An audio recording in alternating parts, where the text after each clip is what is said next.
Right now, there is a version of you 10 years from today watching you read this. He is disgusted. He knows every mistake you're about to make because he already lived through the consequences. He is screaming at you to stop, but you can't hear him. Or maybe you can, and you're ignoring him. Here's the thing Nietzsche understood that neuroscience just proved. Your future self isn't you. He is a stranger you're building with every choice you make right now. And the most disturbing part, you have the power to kill him, to erase that future and create a different one. But you won't, because the version of you watching this is already the wrong one. Close your eyes for a moment. Actually close them. Now imagine yourself exactly 10 years from now. Picture where you're standing, what you're wearing, how you look, the expression on your face. Can you see that person open your eyes? That person you just imagined? They're not you. They're a completely different human being who happens to share your name. And right now, in this moment, that stranger is watching you make the choices that will determine whether they exist or get deleted from reality entirely. Welcome to the most uncomfortable truth about time. You are in a war with versions of yourself that don't exist yet, and you're losing. In 2011, a psychologist named Hal Hershfield at Stanford University put people in an fMRI machine and asked them to think about themselves. First, think about yourself right now. Today, the brain lit up in specific regions associated with self-referential thinking. Then he asked them to think about themselves 10 years in the future, and something bizarre happened. The brain regions that activated weren't the self-referential ones. They were the same regions that activate when you think about strangers. Completely different people. Your brain literally processes your future self, the same way it processes a random person on the street. You have more neural connection to your current neighbor than to yourself a decade from now. This explains everything about human behavior that seems irrational. Why don't you save money? Because you're taking it from a stranger. Why don't you exercise? Because you're making a stranger healthy. Why do you eat garbage and stay up late and procrastinate on important work? Because the person who suffers the consequences isn't you. It is some other guy who you'll never meet. Except you will meet him, you'll become him. And he will hate you for what you did to him. But right now, in this moment, your brain cannot make you care about him because neurologically, he is not you. Hershfield did a follow-up experiment. He took photographs of participants and used age progression software to show them what they'd look like at retirement age. Then he asked them how much money they'd put into a retirement account. The people who saw their aged faces saved 30% more than the control group, 30% just from seeing a photograph. Because suddenly the stranger had a face. The abstract future you became concrete, and for a brief moment, your brain recognized that stranger as someone worth protecting. But here is the problem: that effect fades. Within days, that aged face becomes abstract again. The stranger disappears, and you go back to robbing him blind. Now, let us make this worse. Let us talk about quantum mechanics. In 1957, physicist Hugh Everett proposed the many worlds interpretation of quantum mechanics. The idea is simple and completely insane. Every time a quantum event occurs with multiple possible outcomes, the universe splits into separate branches where each outcome happens. You flip a coin, the universe branches into one where it is heads and one where it is tails. Both exist, both are real. You just only experience one branch. Now scale that up, every decision you make, every moment of every day. The universe is branching into versions where you made different choices. There is a universe where you went to the gym this morning. There is a universe where you didn't. Both exist. Both are real. You're just experiencing one branch. Here is where it gets disturbing. All those alternate yous, They exist right now. Not metaphorically, not hypothetically. In a very literal interpretation of quantum mechanics, they exist. You are one version of yourself experiencing one timeline. But there are countless other timelines branching off where other versions of you are making different choices and experiencing different futures. Some of those futures are better than yours, some are worse. And every single decision you make is selecting which timeline you're going to collapse into reality. You're not creating your future, you're choosing which future to experience from an infinite set of possibilities. Nietzsche had a concept called the eternal return. He asked, what if you had to live your exact life, every detail, every moment, over and over again for eternity? Could you bear it? Would you affirm it? Most people would be horrified. But here is the twist. Nietzsche didn't fully articulate. You're already living it. In the many worlds interpretation, every possible version of your life exists eternally. The you that succeeds exists. The you that fails exists. The you that gives up exists. They're all real. They're all happening. The question isn't whether you'll live your life again. The question is which life you're selecting to experience. And the version of you in each timeline is stuck there, living that reality forever. Your future self already exists in superposition. Right now, simultaneously, you are a success and a failure. You are healthy and sick. You are fulfilled and miserable. All versions exist until you make a choice that collapses the probability wave. And here's the part that will keep you up at night. Those other versions of you, the ones you didn't choose, they don't just disappear. In many worlds, they continue existing in parallel timelines. You didn't create a future. You abandoned all the other futures. You killed them. Or rather, you exiled them to timelines you'll never experience. Every choice is an assassination of possibilities. Let's talk about Friedrich's cat. You put a cat in a box with a mechanism that has a 50% chance of killing it. Until you open the box, the cat is simultaneously alive and dead. Both states exist in superposition. Opening the box doesn't reveal which state the cat is in. Opening the box forces the universe to choose which state becomes real for you. You are Friedrich's cat. Your future is the box right now.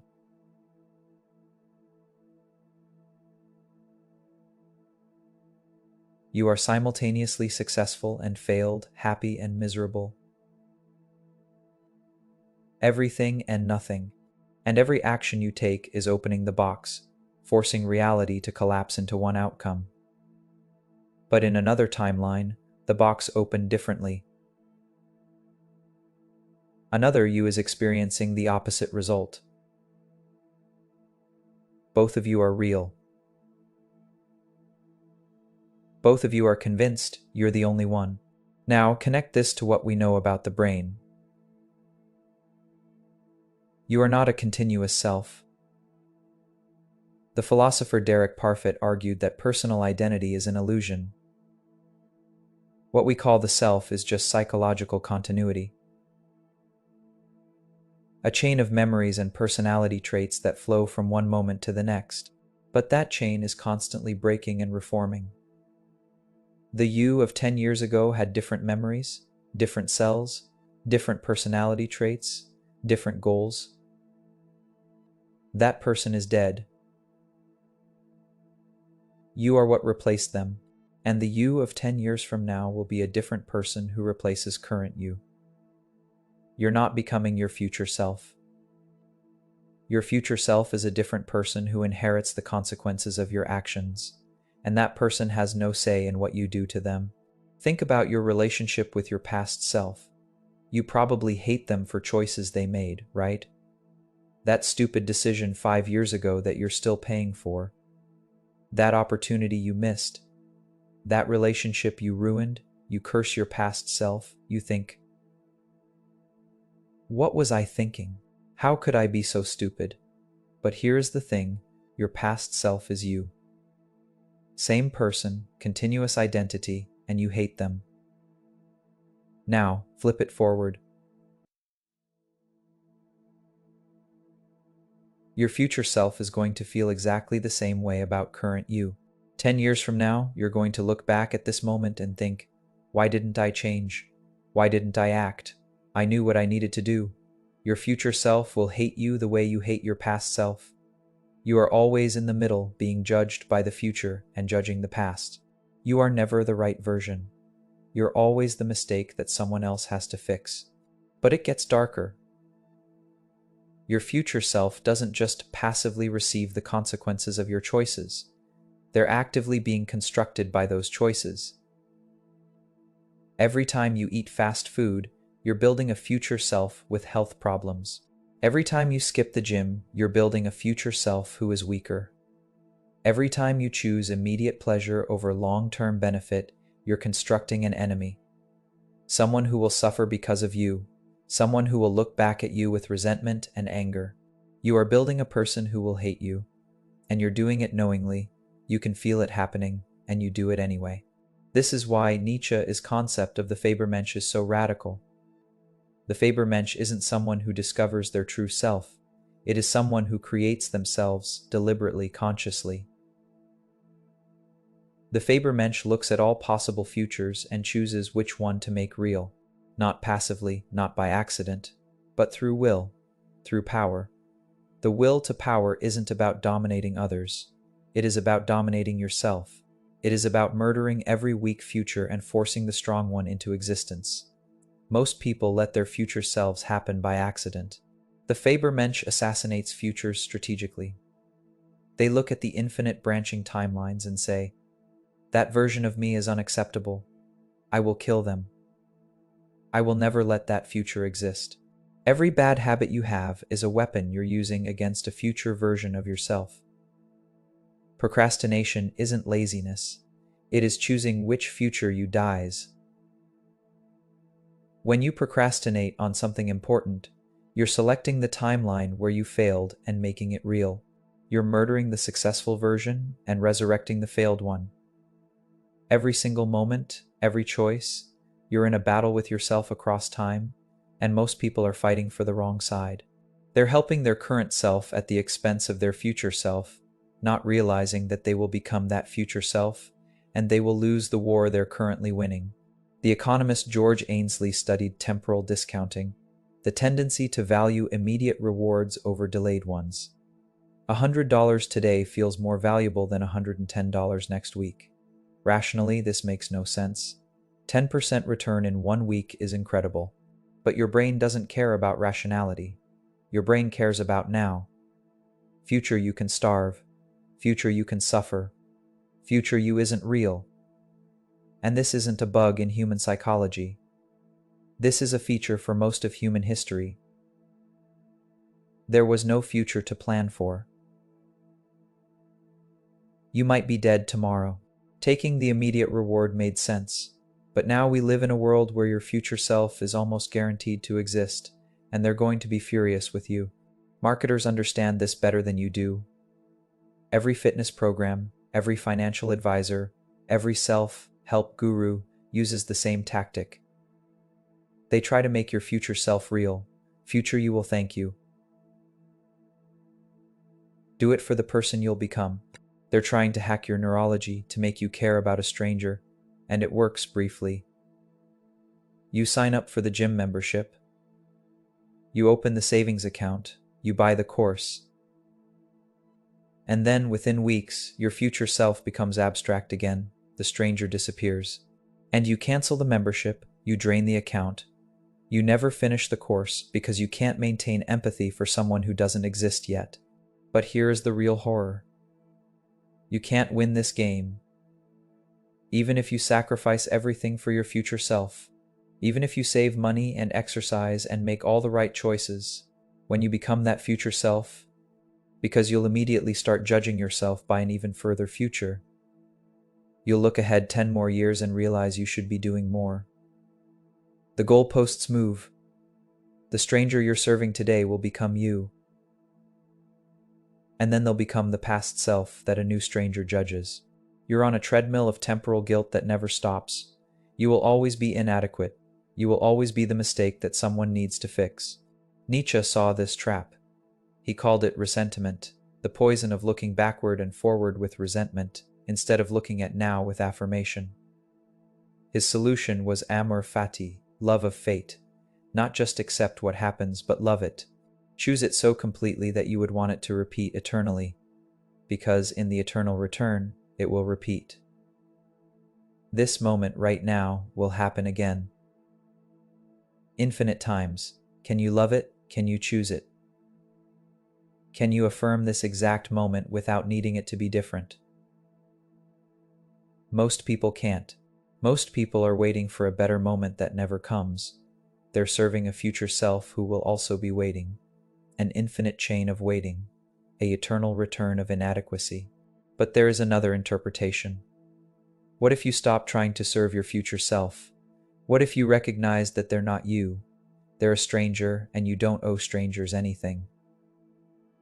What if you chose now, completely, fully? What if you said, future me can deal with future problems. I'm going to optimize for present me. This sounds selfish. It sounds short-sighted, but is it? Or is it just honest because you're already doing it? You're already choosing present you over future. You just feel guilty about it. What if you stopped apologizing? This is the dark side of Nietzsche that people don't like to discuss. He didn't believe in self-sacrifice. He thought self-sacrifice was slave morality, a trick the weak use to make the strong feel guilty. Your future self is using that same trick on you. They're making you feel guilty for living now. They're demanding sacrifice, but they don't exist. They're a ghost. Why are you haunted by a ghost you're creating? Why are you letting a person who doesn't exist control a person who does? Here is the paradox.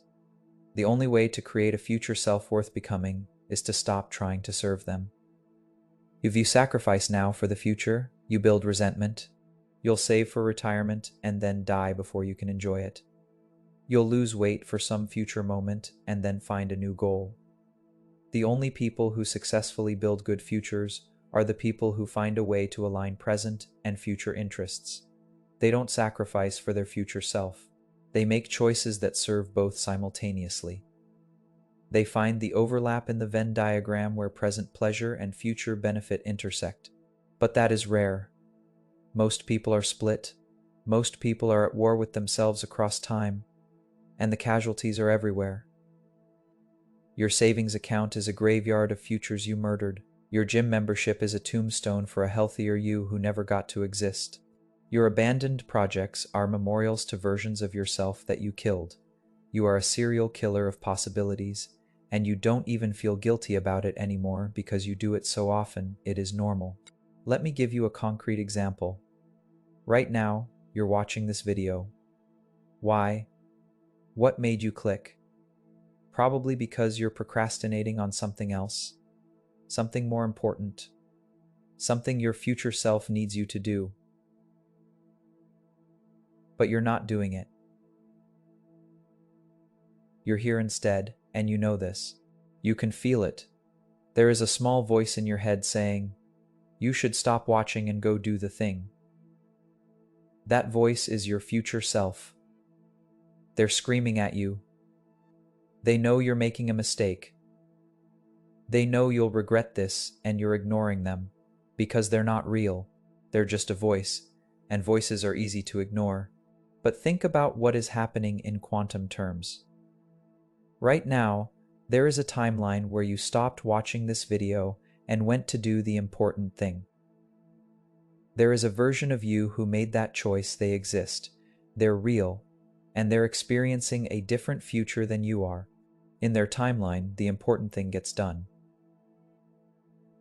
In your timeline, it doesn't. Both timelines are real. Both versions of you exist. But you only experience one. And the version of you that made the right choice, you just killed them. You collapsed you selected the worst timeline, and you did it knowingly. Now multiply that by every decision you make every day for your entire life. Thousands of small choices, each one a branching point, each one a selection of which future becomes real. And in aggregate, those choices are building someone, a specific person, your future self, and that person is taking shape right now based on what you're doing in this moment. Are they someone you'd want to meet? Are they someone you'd respect? Or are they someone you'd pity? Someone you'd be embarrassed by? Here is what Nietzsche understood that most people miss. The Fabermensch isn't a destination. It is not something you become. It is something you choose to be, constantly. In every moment, the Fabermensch is the person who looks at their future self and says, not through sacrifice, not through suffering, but through conscious selection, through murdering the weak futures and protecting the strong ones, through exercising will, through power over yourself. And here is the final twist. The person watching this video right now, you're already someone's future self. You're the future that your past self built.